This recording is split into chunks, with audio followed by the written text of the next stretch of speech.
তওবার দৃশ্যটা দেখতে আল্লাহ বড্ড পছন্দ করেন।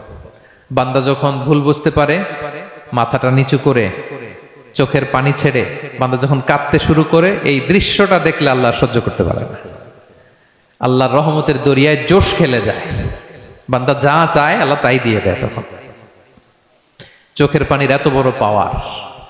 এজন্য আমরা ভুল করে যেন অটল না থাকি, আল্লাহর কাছে যেন ক্ষমা চাই, আমরা যেন ফিরে আসি তার দরবারে। তার দরবার সবসময় খোলা।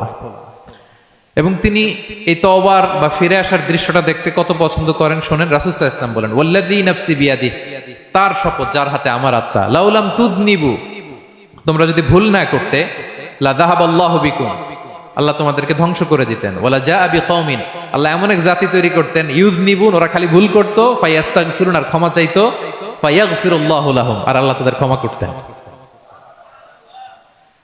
তোমরা যদি ভুল না করতে, এই বানি আদম, তোমরা যদি ভুল না করতে, তোমাদেরকে আল্লাহ তাআলা ধ্বংস করে এমন একটা গোষ্ঠী বানাইতেন যারা খালি ভুল করতো আর মাফ চাইতো, ভুল করতো আর মাফ চাইতো, আর আল্লাহ মাফ করে দিত। সুবহানাল্লাহ বললেন না?